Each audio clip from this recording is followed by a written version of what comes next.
फुलवासन बाई यादव पर कांग्रेस की नजर। अपहरण कांड के बाद टिकट की अटकलें। राजनांदगांव की राजनीति में इन दिनों पद्मश्री फुलवासन बाई यादव का नाम तेजी से चर्चा में है। अपहरण की कोशिश के बाद कांग्रेस नेताओं का लगातार उनके घर पहुंचना, उनकी सुरक्षा को लेकर आवाज उठाना और उनके पक्ष में प्रेस वार्ता करना अब सियासी मायनों में देखा जा रहा है। दरअसल पद्मश्री सम्मानित समाज सेविका फुलवासन बाई यादव के अपहरण की कोशिश का मामला सामने आने के बाद प्रदेश भर में हड़कंप मच गया था। पुलिस की सतर्कता से बड़ी घटना टल गई और मामले में आरोपियों की गिरफ्तारी भी हुई है। राजनांदगांव पुलिस ने इस मामले में 5 आरोपियों को गिरफ्तार किया है। घटना के बाद कांग्रेस नेताओं की सक्रियता ने नई राजनीतिक चर्चा को जन्म दे दिया है। कांग्रेस नेता फुलवासन बाई यादव से मिलने उनके घर पहुंचे, उनकी सुरक्षा को लेकर सरकार पर सवाल उठाए और उनके लिए सुरक्षा बढ़ाने की मांग भी की। अब राजनीतिक गलियारों में ये चर्चा शुरू हो गई है कि क्या कांग्रेस फुलवासन बाई यादव को आने वाले विधानसभा चुनाव में राजनांदगांव से बड़ा चेहरा बना सकती है। फुलवासन बाई यादव कोई सामान्य नाम नहीं है। महिला सशक्तिकरण और स्व सहायता समूहों के माध्यम से उन्होंने लाखों महिलाओं को आत्मनिर्भर बनाने का काम किया है। इसी योगदान के लिए उन्हें पद्मश्री सम्मान से भी नवाजा गया। रिपोर्ट्स के अनुसार उन्होंने लगभग 2 लाख महिलाओं को स्व सहायता समूहों के जरिए सशक्त किया है। राजनीतिक जानकारों की माने तो कांग्रेस ऐसे चेहरे की तलाश में रह सकती है जिसकी समाज में मजबूत पकड़ हो, महिलाओं और ग्रामीण क्षेत्रों में प्रभाव हो और जो साफ सुथरी सामाजिक छवि रखता हो। फुलवासन बाई यादव इन सभी पैमानों पर एक मजबूत चेहरा मानी जाती हैं। याद दिला दें कि डोंगरगांव में सोनिया गांधी के कार्यक्रम के दौरान फुलवासन बाई यादव ने मंच से उद्बोधन दिया था। उसी दौर से उनकी सामाजिक और सार्वजनिक पहचान को एक नई दिशा मिली। अब जब कांग्रेस नेता उनके समर्थन में खुलकर सामने आ रहे हैं, तो यह चर्चा और तेज हो गई है कि क्या कांग्रेस उन्हें राजनांदगांव विधानसभा की राजनीति में उतारने की तैयारी कर रही है। हालांकि टिकट को लेकर कांग्रेस की ओर से अभी तक कोई आधिकारिक पुष्टि नहीं हुई है। चुनाव को अभी समय भी है, लेकिन अपहरण मामले के बाद कांग्रेस की सक्रियता और फुलवासन बाई यादव के पक्ष में लगातार उठ रही आवाजों ने सियासी अटकलों को जरूर हवा दे दी है। अब देखना होगा कि यह मामला सिर्फ समर्थन और सुरक्षा मांग तक सीमित रहता है या फिर आने वाले समय में राजनांदगांव की राजनीति में कोई बड़ा मोड़ देखने को मिलता है। राजनांदगांव में पद्मश्री फुलवासन बाई यादव के अपहरण की कोशिश के बाद अब मामला राजनीतिक रंग लेता दिखाई दे रहा है। कांग्रेस नेताओं का लगातार उनके घर पहुंचना, सुरक्षा की मांग उठाना और प्रेस वार्ता करना सियासी गलियारों में चर्चा का विषय बन गया है। सवाल उठ रहा है कि क्या कांग्रेस फुलवासन बाई यादव को आने वाले विधानसभा चुनाव में राजनांदगांव से बड़ा चेहरा बना सकती है। हालांकि टिकट को लेकर अभी कोई पुष्टि नहीं हुई है। विधानसभा चुनाव में अभी 2.5 साल से ज्यादा बाकी है। जी बताएंगे आप। आज हम लोग बहुत दुखद घटना के हमारे फुलवासन दीदी जो पद्मश्री हैं से सम्मानित हैं, उनके साथ जो अत्याचार हुआ, जिस तरह से वारदात हुई, उनकी किडनैपिंग हुई, उनके हालचाल जानने के लिए हम लोग, मैं और हमारे भतीज चंद्रपुर के विधायक राम कुमार जी और हमारे सर्व यादव समाज के प्रदेश अध्यक्ष रमेश यादव जी के साथ आज हालचाल जानने के लिए पहुंचे थे। ऐसा महसूस हो रहा है कि छत्तीसगढ़ में कानून की राज अब नहीं रहा, पद्मश्री सुरक्षित नहीं है और जो महिलाओं के लिए छत्तीसगढ़ में इतिहास रचा, देश के अंदर महिलाओं के उत्थान के लिए काम की, उसके एवज में आज उनको दिन दहाड़े किडनैपिंग किया जा रहा है। और वो तो संयोग रहा, ईश्वर की कृपा ही रहा, जो कि पुलिस की चेकिंग के दौरान उनको पकड़ में आ गया। अन्यथा उनकी इरादा तो और कुछ महसूस होता है बातचीत से। आज शायद पद्मश्री से सम्मानित हमारी फुलवासन दीदी के साथ कुछ भी हो सकता था। मैं शासन से मांग करता हूं कि इनको तो तत्काल सुरक्षा व्यवस्था उपलब्ध करानी चाहिए, लेकिन सरकार इतने घंटों बाद, इतने दिन बाद भी कोई मात्र एक सिपाही शायद मुहैया कराए हैं। इनको स्थायी तौर पर सुरक्षा व्यवस्था की माननीय मुख्यमंत्री जी से मैं मांग करता हूं और अपराधियों के ऊपर गंभीर कार्रवाई होनी चाहिए। आपका शुभ नाम? मैं द्वारिकाधीश यादव, विधायक खल्लारी। हाँ बताएंगे। आज हमारे छत्तीसगढ़ के यशस्वी और महिलाओं के पथ प्रदर्शक, मार्गदर्शक, देवभोग से लेकर चिल्पी और वाडप नगर से लेकर बचेली तक ही नहीं बल्कि पूरे देश में, चाहे बिहार हो, उड़ीसा हो, हरियाणा हो, पंजाब हो, सारे प्रदेश में देश में जाकर नाम कमाई और महिलाओं को संगठित करके एकता प्रदर्शित की है। और आज उसके ऊपर ऐसा घटना हो गया, ये बड़ा दुर्भाग्यपूर्ण है। मैं सोचता हूँ कि सरकार की कानून व्यवस्था पूर्ण रूप से असफल है। और बताइए, छोटे से भागवत कथा कहने वालों को Z+ सुरक्षा दी है, और इतनी बड़ी प्रदेश जो जंगल में, नक्सलाइट क्षेत्र में और कहाँ कहाँ घूम के महिलाओं की इकट्ठा कर रही है, उसके लिए सुरक्षा व्यवस्था नहीं है। इसलिए मैं मांग करना चाहता हूँ, भाई राम कुमार ने जो Z+ सुरक्षा की बात कही है, उनको पूरा सुविधा मिलना चाहिए और उनको बल्कि मंत्री का दर्जा देके उनको पूरी व्यवस्था देनी चाहिए। रमेश यदू, प्रदेश अध्यक्ष, सर्व यादव समाज, छत्तीसगढ़। जी, आज आदरणीय दीदी ममता मई जो पूरा प्रदेश में आज जो अंतिम छोर की महिलाएं भी अगर अपने आप को एक सक्षम और एक क्रांतिकारी जो विचार पैदा हुआ है, वो हमारे आदरणीय दीदी पद्मश्री फुलवासन दीदी के मेहनत से हुआ है। और ऐसे आज पद्मश्री दीदी को जिस प्रकार से किडनैपिंग किया जा रहा था, निश्चित तौर पे आज ऐसे लोगों का मनोबल बढ़ा है। ये मनोबल कैसे बढ़ा है, ये चिंता का विषय है। जहाँ पर पद्मश्री जो गरीबों की मसीहा है, जो गरीब महिलाएं हैं, वो उनको एक देवी के रूप में मानते हैं। ऐसे अगर फुलवासन दीदी अगर सुरक्षित नहीं है, तो फिर हम एक आम महिला कैसे सुरक्षित है, इसमें हम वो चिंता करने के विषय है। विशेष करके मैं माननीय मुख्यमंत्री और गृह मंत्री से कहना चाहता हूँ कि आज जिस प्रकार से फुलवासन दीदी के ऊपर जो घटना हुई है, आज पूरा प्रदेश इससे काफ़ी दुखी है। सभी महिलाएं इससे आहत हुई हैं। तत्काल ऐसे आयरन लेडी और पद्मश्री दीदी को जो जिस प्रकार के सुरक्षा होना चाहिए वो नहीं है। मैं तो कहता हूँ इनको जो है एक Z+ सुरक्षा मिलना चाहिए, ताकि जो गरीबों के आंसू पोंछने के लिए अपना पूरा जीवन अर्पित कर दिए हैं, हमारे जैसे नेताओं को, राज्य मंत्रियों को जो सुरक्षा मिलता है, ये तो लाखों करोड़ों महिलाओं का जो है एक आस बना करके सब बैठे हुए हैं। ऐसे दीदी को सुरक्षा करने के Z+ सुरक्षा देना चाहिए। और ऐसे जो कृत्य किए हैं, अभी तक उसमें क्या धारा लगी है, उसमें क्या कार्रवाई हुई है, अभी तक किसी को हमको जो है पता नहीं है इस प्रदेश में। तो मैं आपके माध्यम से भी कहना चाहता हूं कि तत्काल ऐसे जो घटना की है, उनका जो सार्वजनिक तौर पे उसको बताना चाहिए कि उसमें क्या धारा लगा है, उसको क्या सजा मिला है, कितना बड़ा इसमें षड्यंत्र थे और इसमें किसी का हाथ तो नहीं है। इस सब के बारे में सरकार को आकर के कानून व्यवस्था को बताना चाहिए। जो सुविधा मुहैया कराना चाह रहे हैं, वो अगर नहीं होगी तो आगे क्या कदम होगा आपका और सामाजिक स्तर पर? देखिए, अब फुलवासन दीदी अब कोई एक समाज की या कोई क्षेत्र की नहीं रही है। आज ये प्रदेश तो प्रदेश, इस देश के नेताओं और सामाजिक कार्यकर्ताओं के नज़र फुलवासन दीदी के ऊपर है। अगर सरकार इसमें थोड़ा बहुत भी अगर चूक करती है, सही समय पर निर्णय नहीं लेगी, तो इसमें पूरे देश के लोग आकर के, ये कोई एक यादव समाज की बेटी नहीं है। आज फुलवासन दीदी लाखों करोड़ों अरबों के आज चाहता बन गई है।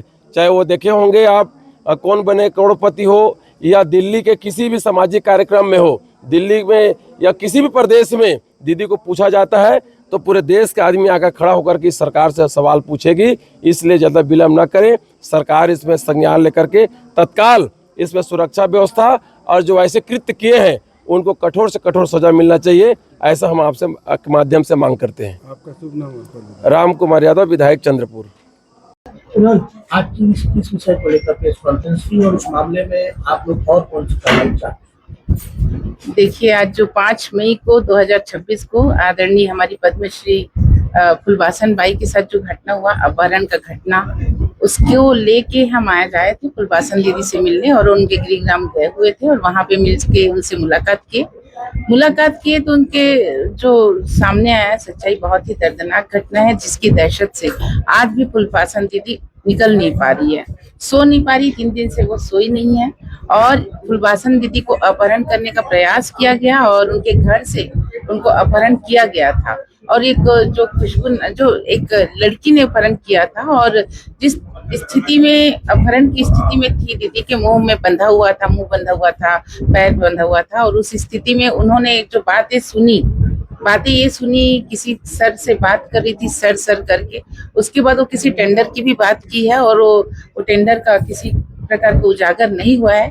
तो हम फुलवासन दीदी से सुरक्षा का भी मांग करते हैं। अभी उनको पद्मश्री है, उनको भी अस्थायी रूप से सुरक्षा दिया गया है। तो हमारा मांग है कि जो पद्मश्री है हमारी राज्य की गौरव है, महिलाओं के वो मतलब एक महिलाओं के लिए एक कॉन्फिडेंस का काम करती है, आइडल है। तो उसके लिए हम सुरक्षा की मांग करते हैं, स्थायी रूप से उन्हें सुरक्षा प्रदान किया जाए। दूसरी बात, जो इस छत्तीसगढ़ राज्य की स्थिति देखते हैं तो छत्तीसगढ़ की राज्य की स्थिति बहुत अच्छी नहीं है महिलाओं के मामले में। महिलाएं हमेशा असुरक्षित महसूस कर रही है, खुलेआम रेप हो रहा है, शादी ब्याह में जा रही, वहां बच्चियों को उठा के रेप कर लिया जाते हैं। छोटी सी 9 साल की बच्ची को बोरे में बांध के छोड़ दिया जाता है, 3 साल की बच्ची के साथ रेप होता है। जबकि ये आज जो घटना हुआ है वो डोंगरगढ़ धर्मनगरी में हुआ है, धर्मनगरी की है।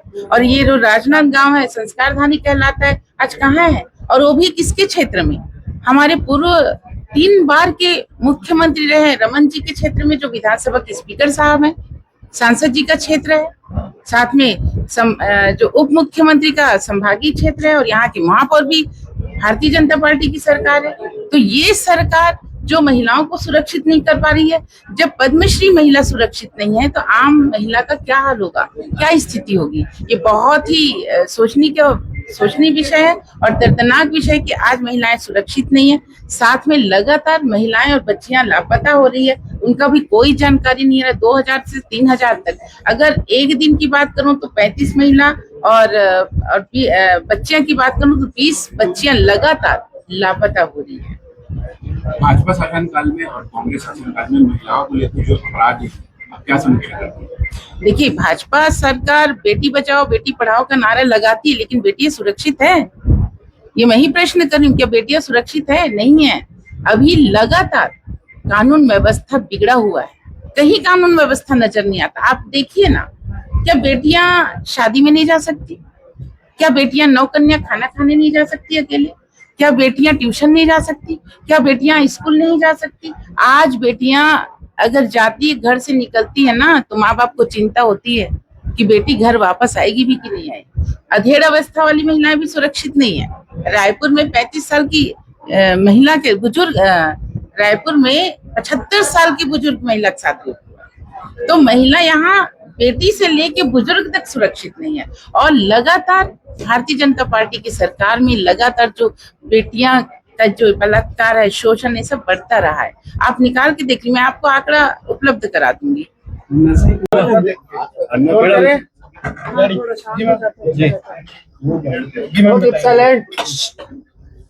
जिस प्रकार से 5 मई को माननीय फुलवासन दीदी के अपहरण का प्रयास जो बेमेतरा के कुछ लोगों के द्वारा किया गया था, उसे राजनांदगांव पुलिस की सजगता और सतर्कता से नाकाम किया गया है और उन्हें उनके घर से किडनैप करके ले जाया जा रहा था।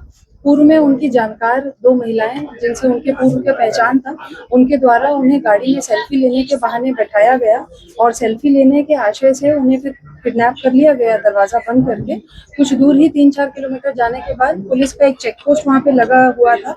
जिस प्रकार से माननीय डीजीपी महोदय के एमसीपी के निर्देश हैं, तो चेंज हो के टाइमिंग के साथ उसमें एमसीपी लगाई जाती है। उस पर्टिकुलर चेक पोस्ट में उस दिन वहां पे सीट बेल्ट की नहीं पहनने के ऊपर से इंस्पेक्टर नवरत्न कश्यप, जो कि राजनांदगांव पुलिस के ट्रैफिक प्रभारी हैं, उनके द्वारा गाड़ी को रोका गया।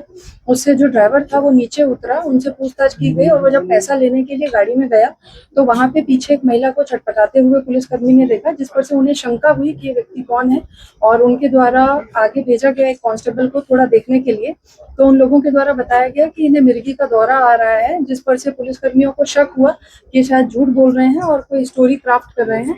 सभी को गाड़ी से उतारा गया तो उसमें कुछ पुलिसकर्मियों ने उनकी पहचान कर ली कि वो पद्मश्री फुलवासन जी हैं, और उन्हें वहां से रेस्क्यू किया गया। रेस्क्यू करके चिखली चौकी जो है वहां पे ले जाया गया, और चिखली चौकी में ले जाने के उपरांत जो भी उन्हें प्राइमरी मेडिकल सहायता थी वो पुलिसकर्मी चिखली चौकी के उनके द्वारा दिया गया।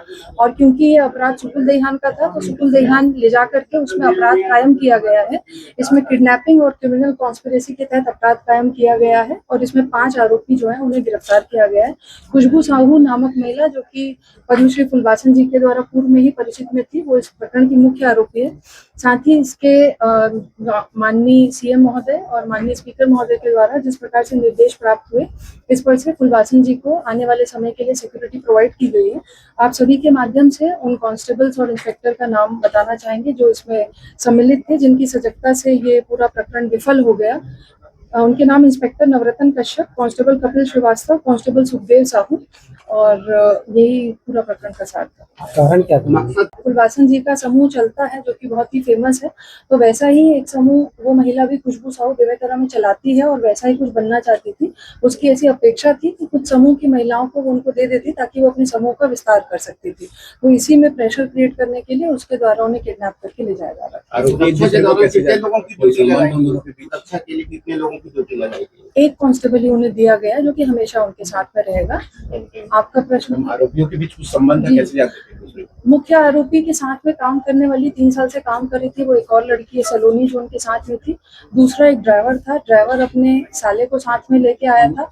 और 5वां जो कि खुशबू का एक फ्रेंड बताया जा रहा है, चिंटू साहू, वो था। तो ऐसे 5 लोग थे। प्रोफेशनल नहीं है लोग? नहीं, ये प्रोफेशनल नहीं है, परंतु उनकी क्रिमिनल माइंड को इनकार भी नहीं किया जा सकता। इसमें मुख्य आरोपी जो है उसको इनकार नहीं किया जा सकता। आज उसके घर से उठाने का प्रयास हुआ और उठा के उसको गाड़ी में डाल के ले जाने की कोशिश हुई, और कोशिश में वो सफल भी हुए, मगर आगे रास्ते में फुलवासन जी का मुंह बंद कर दिया गया था, रुमाल और हाथ पैर को बांध दिया गया था।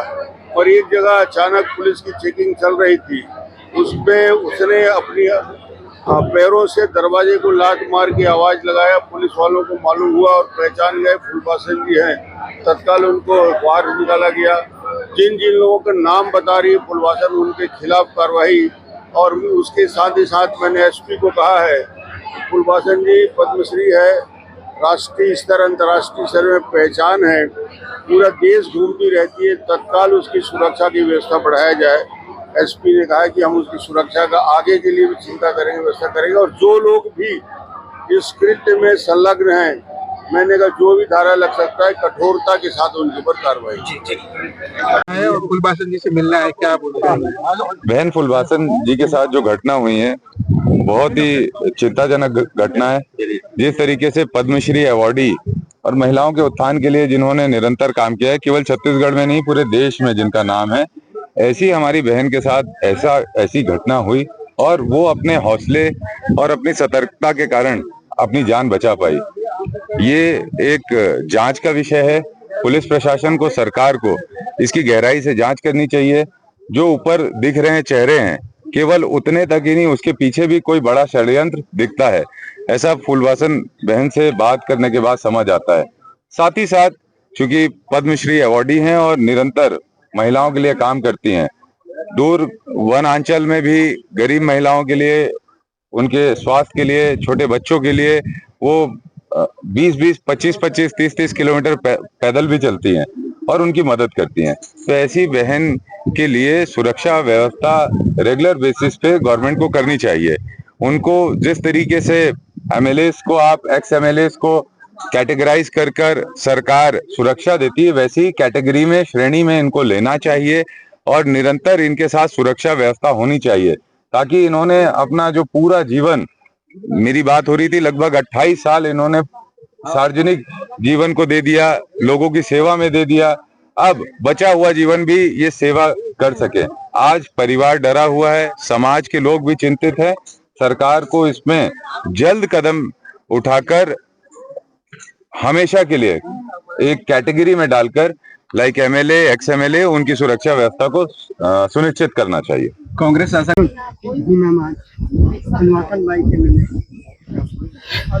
बहुत ही दुख की बात है। एक महिला होने के नाते उनका दुख समझती है, कितना असुरक्षित महसूस कर रही है। हमारे राजनांदगांव शहर में आज महिलाओं की स्थिति बहुत ही खराब हो चुकी है, कहीं भी महिलाएं सुरक्षित नहीं है। पद्मश्री से सम्मानित महिला जो कि 8 लाख महिलाओं का नेतृत्व करती है, महिला समूह चलाती है, आज उस पर अपहरण हुआ, आज उस पर मारने की कोशिश की। ऐसे हमले देख के मन व्यथित होता है, लगता है कि महिलाओं की स्थिति हमारे देश में क्या हो चुकी है। एक सामान्य सी महिला जो महिला समूह चलाती है, आज वो भी सुरक्षित नहीं है। क्योंकि पद्मश्री से सम्मानित है तो उनको भी सुरक्षा मिलनी चाहिए, मेरा यह मानना है। क्योंकि जब भी आप राज्य से बाहर जाती है उनको अनेकों सुरक्षा मिलती है, लेकिन हमारे छत्तीसगढ़ राज्य में उनको सुरक्षा नहीं मिल रही है। उनको जिस तरह नेताओं को, बड़े बड़े एमएलए को, सांसद को सुरक्षा मिलती है, उनको मिलनी चाहिए। पर ये सोचनीय है और ये निंदनीय है कि ऐसी महिलाओं पर हमला हो रहा है जो महिला समूह के लिए काम करती है, और उन्हें सुरक्षा प्रदान करनी चाहिए। और महिलाओं की सुरक्षा के लिए भी एक विचारणी, एक मंथन और एक ऐसा प्रावधान लाना चाहिए कि सुरक्षा ज्यादा पुख्ता हो।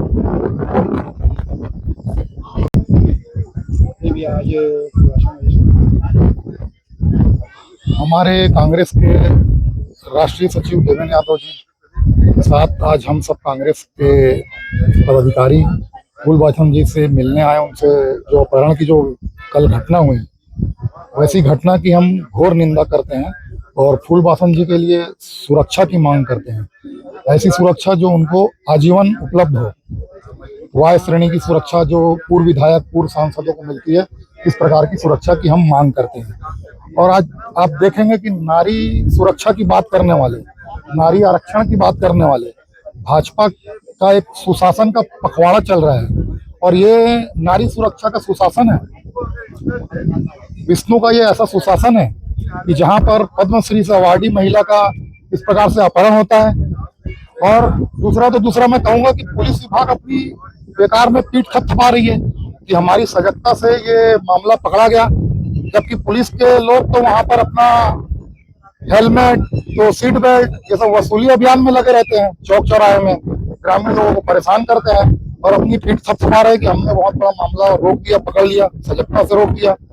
ये गलत फहमी में ना रहे पुलिस विभाग भी। आज पूरे प्रदेश में अपहरण, चाकूबाजी, शोषण महिलाओं के साथ ऐसी घटनाएं चल रही है और जो फूलवासन जी के साथ हुआ इसकी हम घोर निंदा करते हैं और सरकार से तत्काल मांग करते हैं कि इनको एक आजीवन जैत श्रेणी की सुरक्षा प्रदान करें। धन्यवाद। कैमरे में थोड़ी आया हूँ, एकदम छोटा चल कर